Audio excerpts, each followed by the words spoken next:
back with Pauline again to be talking about humanitarian love. Hi, Pauline. Hi, Asel. Hi, everybody. Good to be here.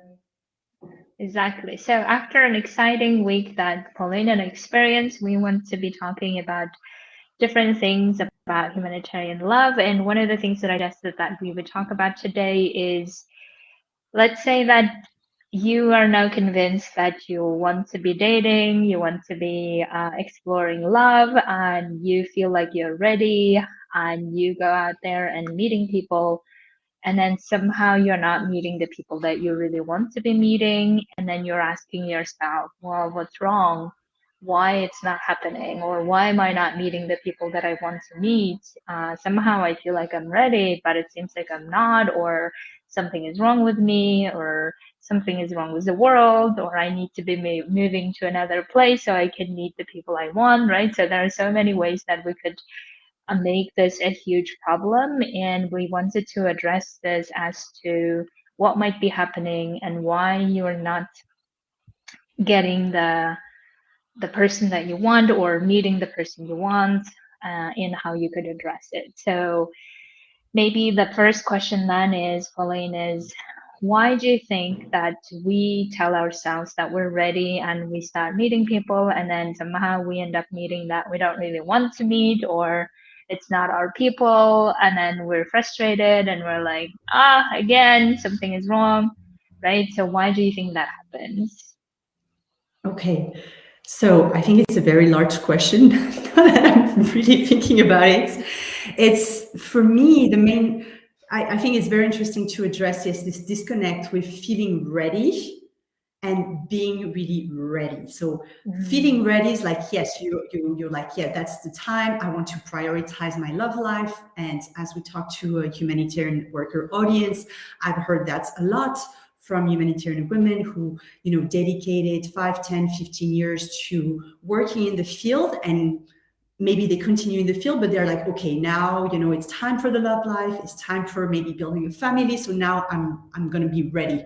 This is this is what they say, this is what they think. Now, when you might actually not be fully ready is when there is a gap between what you say you want and what is happening in reality, the results that are happening in your relationship. So if you are finding yourself in relationships that are not working, just start to be curious about it. And we're going to talk about the why that they might be a disconnect. But I think the first question to ask yourself is looking at the results and kind of making an audit of like what is happening in your relationship and looking for patterns, looking for similarities in your relationship, in the type of person that you are attracted to or that you are allowing into your life. Are they available? Are they also as ready as you for a committed relationship? Are they treating you well? So check those things. Is if things are happening over and over again, if you find yourself, for example, with people who are not available, either not really like not physically available, already committed with somebody else, or not emotionally available, or there is a different form of unavailability that may be a big age difference or sometimes a very big cultural difference. When we work on the fields, we might be exposed to that. That doesn't have to be a problem. I just want you to start looking at repetitions. Or so this is one of the first type of pattern that you can have is who you are attracted to, who you are allowing into your life, because there's really a responsibility there.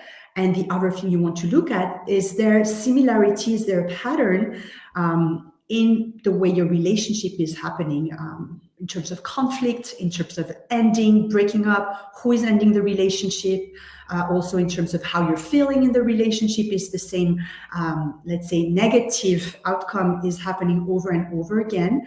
This is where you want to be like curious. This is where there is a sign telling you there is a disconnect between you saying you're ready and a part of you that is not ready. And it's again an unconscious part of you.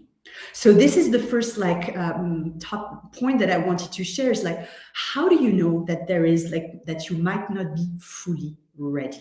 is this Yeah, disconnect when you're not getting what you want, right? exactly. So maybe I will give some examples to Pauline, which you're saying, because that I went through as well. So one of the things that I noticed in my relationship when I was saying that I'm ready, but I was not really meeting the people that I want, I realized that I was always attracted to people who I think are very gorgeous.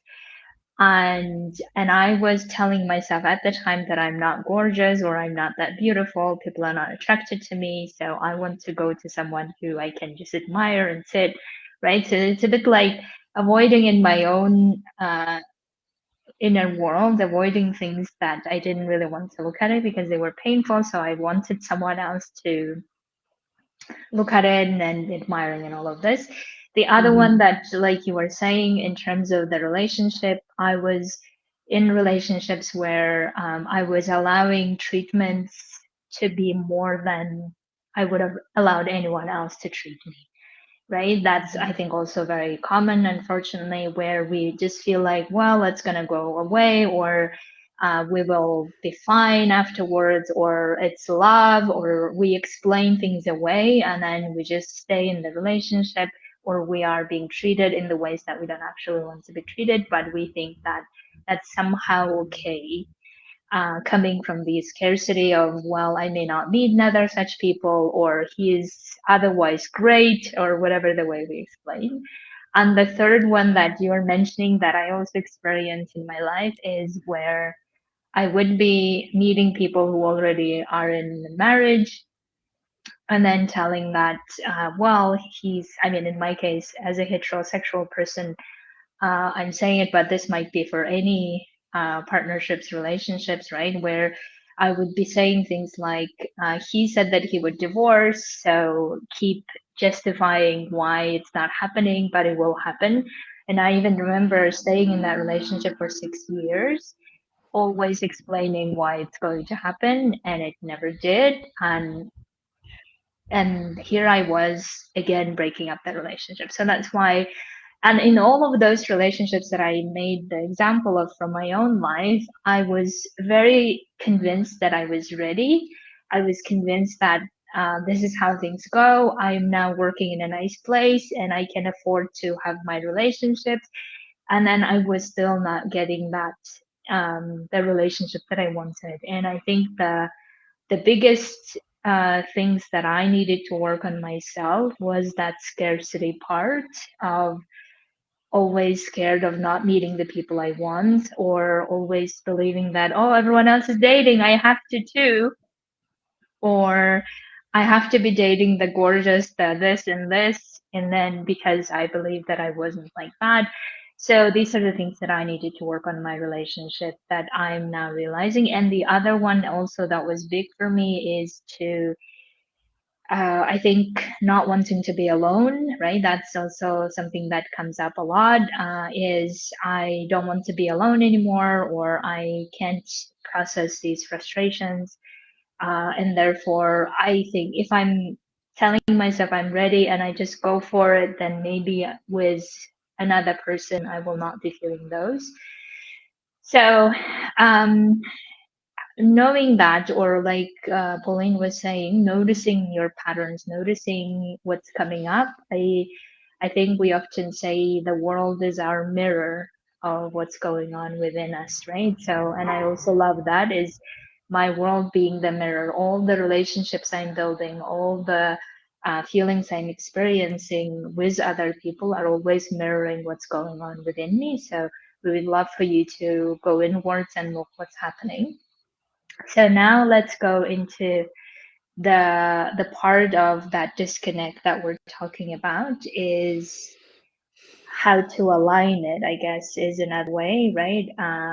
Or how do we really get ourselves ready, not only feeling wise, but also being wise, which I love you said. So what would you say the starting points? Okay, so the starting point is exactly what I was mentioning, is starting to kind of track, look back at your relationship and look for what was the common features in your relationships and in your partner. And this study will make it appear what your patterns are. Once you have your patterns, for me, the patterns is the tangible, is the tip of the iceberg, is what can help you understand what is underneath. Because what is underneath is unconscious most of the time. And we want to make the unconscious conscious. We want to understand what is making us attracted to these people, what is making us ending in those relationships over and over again, to align. So to align the unconscious parts with the conscious desire, you need to understand, okay, what is happening there? So it doesn't need to be like months or years of therapy to really understand the exact issue out there, but to try to get a sense of like, okay, what might be the wound there? What might be the story there? And I guess that we already mentioned that in previous talks, is that for me, there are two main issues that make this disconnect. There's one issue that is related to worthiness, with feeling worthy. And when you were mentioning your own example, I said, this is more related to like, okay, searching for validation outward is like, okay, needing to find this validation inwards, finding this worthiness. And for most of us, it's not visible. Like I also had this issue with worthiness, and 10 years ago, I would never have said that. But it's by looking at who I was attracting in my life that I was like, okay, there might be something there. Okay. So one piece is the unworthiness, the self-love, the self-esteem.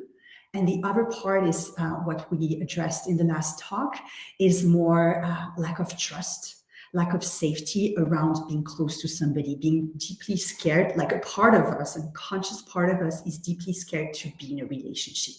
We have fear of losing our center, of losing ourselves, or losing our freedom. So there's those two issues: the fear of being close to somebody, to be vulnerable, to be seen, and there's the am I lovable as I am, or I'm not lovable as I am.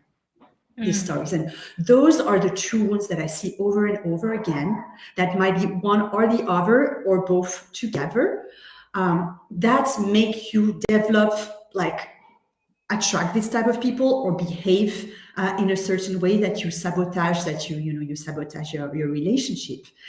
And another point that I'd like to address is the taking action part, because this is also something you want to look at. If you say you are ready to be in a relationship, but are you taking actions concretely to meet somebody? Are you, trying to meet people? Are you going on apps or other ways? Like you can find different ways, but are you actively trying to meet people? Because I see a lot of people who say, yes, I'm ready, but they might put themselves out there a few times, go on the apps maybe for a few weeks, a few months, and then stop. And then sometime maybe they meet somebody, it doesn't work out, so they stop. Or they find it boring, there's all these stories, and then they stop. So this is another part that you also want to look at. If you are not taking action consistently, if you're not trying to meet people, then there might be something in the background that makes you also not ready. And we go back to the first two issues of the worthiness and the fear of being close to someone. So now how you start to align this is healing those parts. So healing those parts is, I was thinking of like what the different points make us ready to be in a relationship. So number one, I go back to the loving yourself. You know yourself and you love yourself enough so that you don't lose yourself in the relationship. You stay centered. You don't over-adapt, over-accommodate. You don't chase, after the person. You're not looking for the other person to tell you that you are worthy of love. You don't need your partner to prove it to you. This is a sign when and there's many other ways to see that you are anchored in your self-love, in who you're attracting and how you're behaving in relationship. But this self-love part is really important. And it goes with like an inquiry and a journey of knowing yourself and, growing this self-love. Second, yeah, I don't know if you want to stop me there, if you have something to say. No, because I just wanted to give the example of how it makes me feel when I'm feeling healed. Maybe just to give an example, of course, everyone's journey is going to be different, right? But mine is when I feel healed, what happens is that I feel this freedom. I feel this inner freedom to know or to sense that if I don't want to be treated in a certain way, I'm very open and free to tell that to the other person without fearing being left or whatever, right? That used to be in the past the case. Instead, I'm ready to put my boundaries. I guess another way of saying it is to say, no, this is how I treat myself. This is how I want to be treated. And if you're not that person, it's okay. I don't want to be in that relationship, right? So it's like being that, having that freedom to say no, having that freedom to let go as well if needed, and also having that freedom to say I want to be committed, but that commitment has also these boundaries, right? So this is, I think, something that I noticed or experienced for myself. The other one that I also noticed that I feel healed is when I don't tend to compare, or I don't tend to compare the other person or myself in the relationship to be saying like, oh, if the other person was like this, or I was like this, or I'm like this, or I don't know. A lot of the headspace spinning is not there. I think that's what I'm trying to say, right? Yeah. It's like you're saying, it's like a calm energy of, no, this is how I want to, this is how I want to be in the relationship. And I don't need to be judging myself or the other person constantly, or saying this should change or this is like this.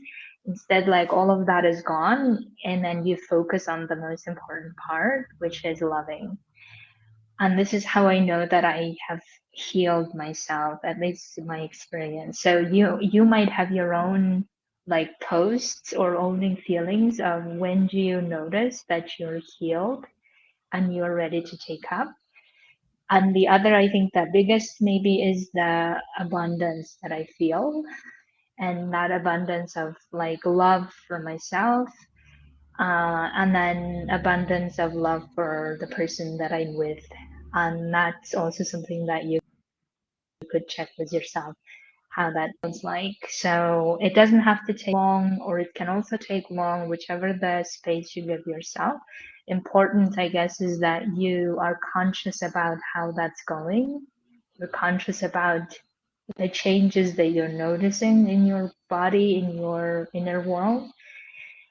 And then once you notice that, you also notice that taking the actions in the future won't be like difficult things to do or forceful things to do. It won't be like, oh, I have to do this now, or I have to motivate myself, or whatever the things that we tell ourselves, right? It will sound more like a flowing thing. And at least this was my experience, that it's a flowing thing of, yes, I'm ready to meet, but not in a forceful way, but in a way that is very pleasant. And then you start meeting, and then you start also checking with yourself, am I being the person I want to, or am I trying to get out of my way to be liked, which sometimes happens to me. So I then remind myself, no, no, no, I actually want to be this person, right? So that's, I think, I just wanted to insert how that could look like in practice within you. So explore for yourself. Pauline, go on. Yeah, no, I love what you shared, and it's great that you took us into the more concrete detail. And in an example of what it is to love yourself is like, yes, this freedom to be who you want to be, to express your desire, needs, your boundaries, and not, yes, over adapt with the other person. And I also love what you mentioned about the flow state. And for me, that's another element in being ready for relationship is also you are happy with your life. You're not Yeah. counting on the other person to make you happy. Because I see this also with some people who are like, okay, when I'll have the relationship, I'll have this. Like, no, go and create that for yourself. And then you'll attract and you meet the person from that place. Like, you don't want to place all that burden on the other person. Right. Yes. And Amazing. yeah, yeah, Come. and to touch more on one of the issue that is That is the fear of being close to someone. Is you also, when you say you're ready, is you're willing to make space in your life for the relationship. Yeah. And again, if we think about our public, humanitarian aid worker, high achiever, doer, usually the life is, I mean, not only humanitarian, but most of us, we have very full lives and very busy life, whether it's for work or hobbies or sports, something, anything. But you want to create space for that. You want to create space in your heads, in your mind, in your heart, and concretely in your life. So you want to make space for dating before making space for a relationship. Yes. And yeah, and we touched on being available. And for me, to be available is that you've looked at your wounds, at your fears around love, at your doubts of, am I lovable? And you've been clearing this. And together with being available, it's like having cleared your past relationships. So maybe you're still friends with your ex, but you're not like attached emotionally to them. You're not like, oh, maybe I could get back to him. Like, no, it's clean, it's over. You are ready for the next one. Yes, amazing. So maybe one other thing that I wanted to add in that regard is like really whatever the excuse you might be using now as to why you can't be ready or why you are not meeting the person you want to, like we often tell ourselves that I'm too busy doing other things. Oh, my work does not allow me now because now is the emergency or now is the reporting time. Now is the, I don't know, whatever else time. We always explain this, right? So notice that this is how you might be avoiding your own, um, looking at your own of what's going on within you, and these might be just excuses that will never end unless you allow yourself to stop that and then say, no, I want this. I have the desire to be ready. So you probably have that desire even though trying hard to suppress it.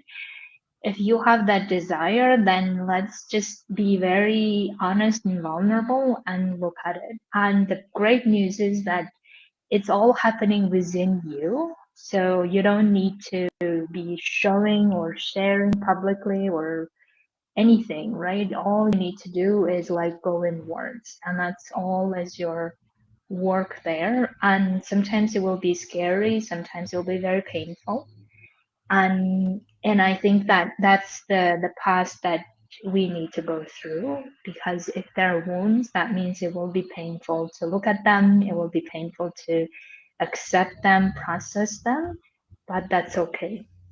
So don't be afraid of that experience and then saying, oh, it's too hard, or I don't want to open the Pandora box, or whatever else we tell ourselves because of which we don't want to look at it, right? So don't do that to yourself, because whatever the desires, whatever the wounds, that will remain until you look at them, basically. And you can keep them long and then look at it long later, or you can decide to do that now, because if you want to, you can always find time for what's important. And I'm Mm. assuming love is for most of us the most important, be it love for yourself, love for someone else. So we just want to advocate experience it. Yeah. Colleen, anything you want to say? Yeah. I want to add on this because it's true that when I was listening to you, you mentioned excuses, but excuses is our mind making excuses, but our mind is trying to protect us from experiencing something that feels very terrifying inside. Yeah. That's maybe wounds from our past. And so I want people to realize that, yeah, like it's like there's absolutely no judgment, and that it's normal. I want to really emphasize that it is normal, that there is like a holding back, that maybe it's hard for you to take action, to put yourself out there. It's normal, it's very normal, it's a way to protect yourself. Now we also mention feeling, the hurt and feeling, and of course, yes, you have to open somehow the Pandora box, but I also want to say that it doesn't have to be hard. It's not like a heart surgery, without anesthesia. Like the work of healing and the work of finding also your strength, because it's not about finding it's about finding what is holding you back, what is holding you back from getting what you want. But besides the result of finding your partner is also a beautiful journey of reconnection with yourself, of finding a lot of joy, a lot of pride, a lot of confidence, a lot of love. And I really want to share that it is a beautiful journey. It's not like a deep dark journey. Like, you might have to go to the dark at some points, but it's always, with, at least when we're in the coaching container, when we're being coached, is like we go slow, we don't go hard. And so yes, you get to learn how to feel the emotion, how to feel the fear, how to feel your nervousness, how to feel the sadness of maybe past breakup. But it's not only the darkness. This is what I wanted to add on to that it's normal that you might be resistant to this. But as Asel was saying, yes, it is worth it. It's absolutely worth it. What's on the other side of this work is getting you the relationship you want. And on top of that, having an amazing relationship with yourself. So it's totally worth going into, uncovering those layers and understanding yourself better. Yes, beautiful. And of course, just to remind that our bodies, our minds are built to handle any of that experience, right? So it's not like Mhm. there is nothing we cannot handle. We can handle if we do it step by step and in slow manner, like Pauline was saying, we can handle any of that. So let's do that work. That's absolutely precious because of the outcome that we will have in the end. So, having said that, I guess we will wish everyone taking this journey to be ready, taking this journey to find out what that is to be ready for you specifically, knowing your own stories, your own journey. And then if you would like to get coaching on any of this topic that we talked about it, you're welcome to let us know. Or any topics that you would like us to cover in these live sessions, we're happy to do that as well. Thank you so much, Pauline. Thank you Thank you, all. Asel. Yes. And Take to care and see see you you next week. next next week. Yes. Bye bye. Yes. Bye.